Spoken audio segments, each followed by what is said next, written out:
All right, hey everybody. So today, this video is just going to be about how I'm using this crazy, fascinating, amazing new tool from Google called Notebook LM. It's a artificial intelligence note making, note taking, um, information gathering and organizing uh, wonder tool that is saving me a ton of time and making very complicated lectures in turning them into bite-sized pieces and giving me a variety of options in what I want to do with the information. So um, with that said, let's get into it.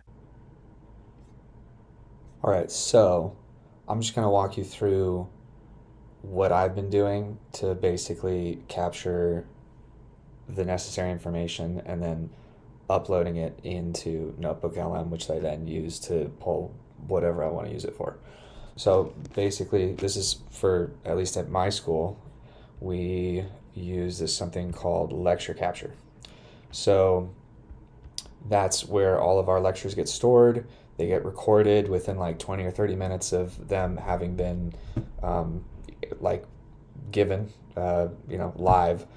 They get uploaded to this wonderful database here, and we can watch them at up to 3 times speed. And the really key detail here is that it gives us a transcript function. So for us, and there like tons of YouTube videos have transcript functions too. But for us, it's just a little bit different. It's the transcript button is just like up here in the right hand corner. I click it, and then here you can even search in the transcript, which is pretty cool. But with Notebook LM, I honestly don't even use that function very much. So click on the ellipses.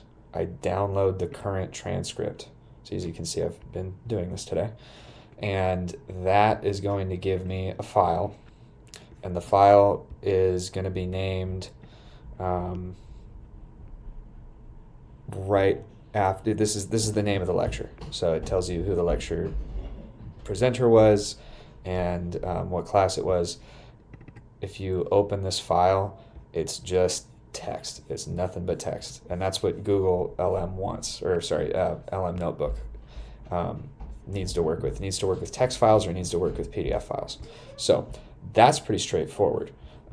Just for the sake of organization, I'm just going to go click and drag and put that on my desktop, because we're going to want to know where it is when we upload it later. So then the next step is to go onto Canvas and pull up the slides, the PowerPoint slides for this lecture. And let's see, which one did I do again? Introduction to cell signaling. Okay, so here, this is just where the slides get stored for Lucom. And so I just have to go to today, confirm that it is Introduction to Cell Signaling. That's going to be this lecture. Here it says these are the details. This is where they hold the PowerPoints. So I'm going to click on that. Then I'm going to download the PowerPoint. Easy enough. Okay, so now I'm going to open the PowerPoint. And I'm going to convert the PowerPoint into a PDF file. So you have to convert it into PDF because .ppt or PPTX is not a supported file format for Notebook LM. But it's really easy to convert a file. So I'm using Mac, but it's going to be a pretty similar process for Windows as well. So all I do is I'm just going to print the slides. And this professor, this is Dr. Pelletier, he likes to put notes at the bottom of his slides, which you wouldn't see in the presentation mode. So under layout, I went from slides to notes.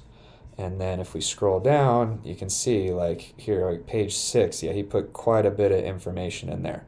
We want that in the PDF. So always remember to add that step, at least check to see if the professor put some extra text in there, but that's how you view that stuff. So I don't have a printer set up, doesn't matter. So I'm not going to hit print. What I'm going to do is I'm going to go down here at the bottom where it says PDF. I'm going to say save as a PDF. I'm going to click that. Then it's going to let me choose what I want to title it as. It's saving it to the desktop. That's where I can find it. I'm going to save it. Now I'm going to go over here. I'm going to go back to, so Notebook LM, you can see I've been busy, is just notebooklm.google.com. You go there.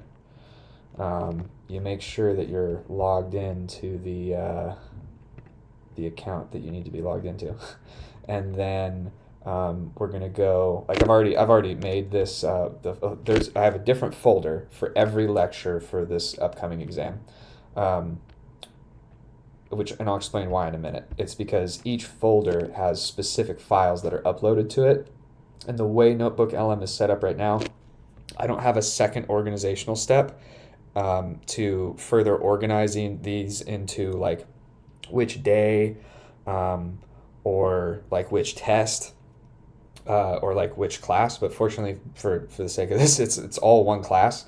But what I don't want is I don't want to be uploading like 2 or 3 lectures worth of like transcripts and slides into a single folder, because as you're going to see, that's going to turn the AI assistant into a more dilute. It's gonna end up producing like a more diluted summary because it won't be able to cover as much. You could theoretically upload every single PowerPoint slide and every single lecture transcript into one single folder and just get one massive summary for like that whole class, or like that whole week if you wanted to. I think it's better to organize it by lecture. But there's a ton of different uses for this. So we're going to go to new notebook, and then right here it prompts me. It says upload sources. So there's the 2 files that we just saved. We got the transcript, and then we've got the PDF. So we're going to go here to desktop, and as you can see, this is the introduction to cell signaling.txt. That's the text file for the transcript, and then we've got the PDF introduction to cell signaling. We know that that's going to be the slides. So I just highlighted both of them. You can upload them one at a time if you want, doesn't matter. And we're going to go open.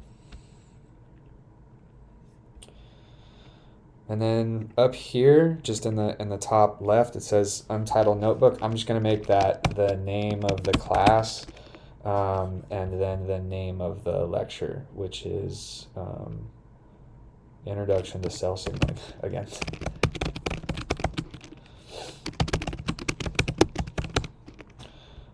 There we go. Now it's saved. So this whole thing right here, this is the notebook guide. So when I click down, right now we don't have any saved notes. There's been no content generated. But over here on the left, we see this. We have all of the sources. So apparently Notebook LM never trains on my data if I provide feedback. Anyways, this is just because it's an experimental Google product right now. Anyways, I can select all the sources, or deselect them. I can select like one at a time if I want. What's important is that as many sources as I want to be included in any of the chat questions that I enter down here, or the podcast that it's going to generate for me, I want to make sure that those boxes are checked, because I want Notebook LM to use those sources. So this takes just like a minute or two, but just gonna start with this is the audio overview, which is one of the coolest things I've ever seen. It's a deep dive conversation. It has 2 hosts, and they only offer it in English right now, but I'm sure that'll change. And so I just click generate. It's very honest. It doesn't take that long usually. And then while we're waiting, it has 5 different options that you can select from here. So the ones that I've been using the most are the briefing doc and the summary guide. The FAQ is really nice because it's a really cool place to basically render more test questions. But the study guide actually does a very good job of generating test questions and has a very specific format, which I'll show you. And it's very consistent in the format that it produces. So the table of contents and the timeline, at least for my purposes so far, haven't been super helpful.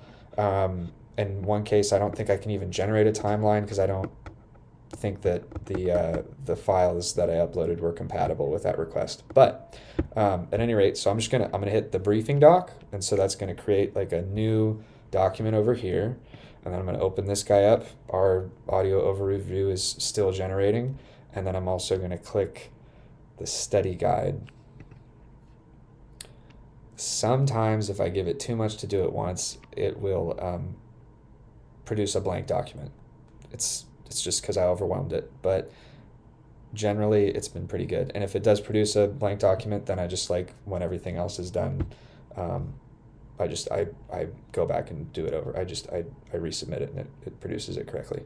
So this is looking like my briefing. Yeah, that's the briefing document. And here we can see, yeah, this briefing document reviews the main themes and most important ideas relating to cell signaling, drawing on excerpts from this document and this document. So here you go, starting with key concepts. You get types of signaling, endocrine signaling, and it just gives you bullet points. This is like if someone wanted to print out like a one pager, like summary of what their lecture was going to be on, they probably couldn't do a better job than this because it's incredibly accurate. And I know because I actually still watch the lectures after I read this. So that's kind of like another way that I'm folding like the studying technique into actually collecting this stuff. But so here now we have this is the study guide. It created a quiz for me. And so these are short answer quizzes. It gives you 10 questions. Every single time it's going to give you 10 short answer questions. It's going to give you 5 essay questions, and it's going to give you a key to the short answer questions. It doesn't give you a key for the essay questions. If you want answers for those guys, all you got to do is just like highlight one of them. You go down here to the chat and you just enter the prompt that it gave you back into Notebook. And it's just going to think about that for a second, and then it's going to come up with a very detailed answer using the documents that you have selected over here. So you can actually have it start to interact with itself and just like give you more points to review on. But basically, we'll just let this guy talk to us here for a second. The number of prompts that you can put into this is like potentially limitless. It does not like to produce images right now. It doesn't. I also don't think it has the ability to read anything except for text on an image. But I'm sure that Google is on top of that, and in not too long we will start getting images put into our notes. So, anyways, this is the prompt I put in. I just took one of the essay questions that it gave me, and it gives me this humongous breakdown. Look at this freaking essay. That's impressive. Anyways, so all of these little bullet points here, these are citations. And by the looks of this one, this was taken from the PDFs, which means it was from the slides.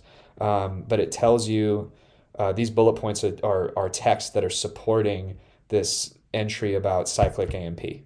And then it tells you how many there are. So here, this one, it cites the transcript, which is also really nice. Like if it cites the transcript, it's like that's literally what the professor said. So pretty nifty. A lot better than going through and searching for it in the transcript yourself. But as you can see, we have lots of citations. It is very happy to do citations. There's so many here, it gave us an ellipses.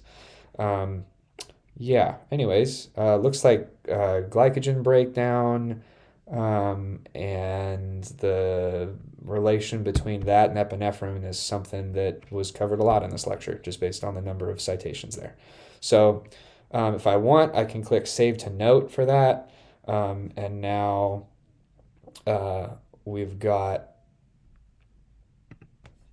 this nice essay here. Yeah, talking to us about what we just asked it.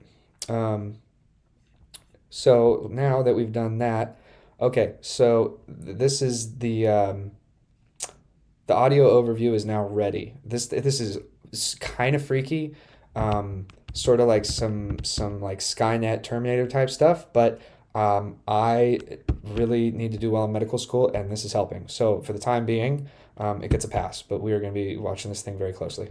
Um, the last thing I wanted to talk about in this chat function, I'm gonna put in an entry like this is the real magic. I can say create a 20 question multiple choice test. Spell question correctly. Using these documents. 20 question multiple choice test. Enter.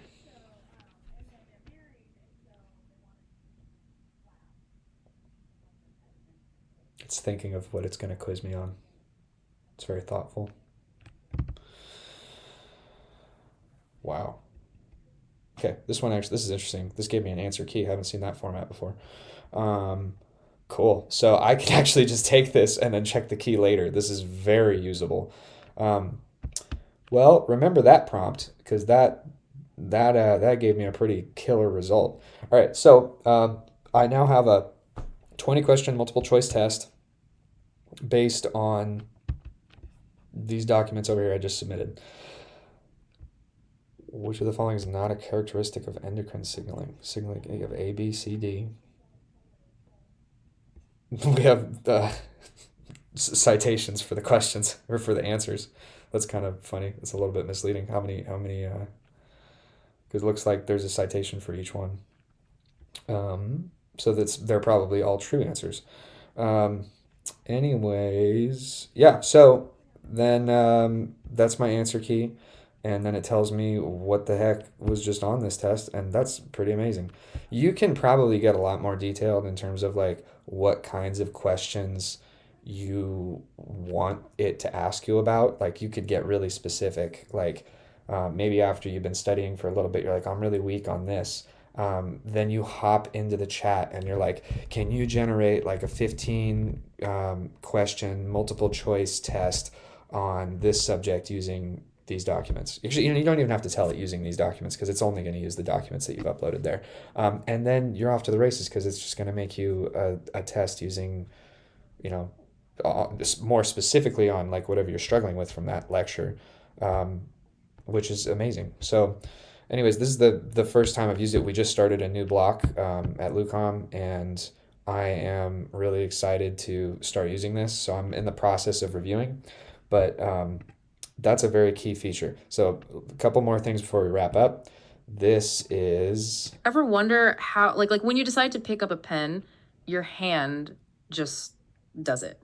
Or how your body knows to go into overdrive when you're facing a threat? It's like our bodies are run by this incredible invisible network, making sure everything works in sync. Exactly. And that invisible network is what we're diving into today. Cell signaling. Basically, the secret language of your cells. So we all know our bodies are made up of trillions of cells, right? But it's easy to forget each one has its own little job to do. Oh, absolutely. Think of it like a massive city bustling with activity. Okay, I like that. And just like any city, communication is key for everything to run smoothly. But how do they talk to each other? What are these messages even made of? Well, these messages, we call them signaling molecules, come in all shapes and sizes. Some are small and super fast, like epinephrine, that adrenaline rush. Oh yeah, definitely familiar with that one. Right. Then you've got your larger, more slow and steady messengers, like hormones. Think insulin, keeping your blood sugar in check. So it's like the difference between sending a quick text or shipping a packet. Key players, and how do they work together? Well, one of the most important groups in this race is a family of proteins called kinases. They're like the master switches of the cell. Ooh, master switches. kinases. So They're kinases, master they can switches activate of or the cell. deactivate other. Who knew? Isn't that neat?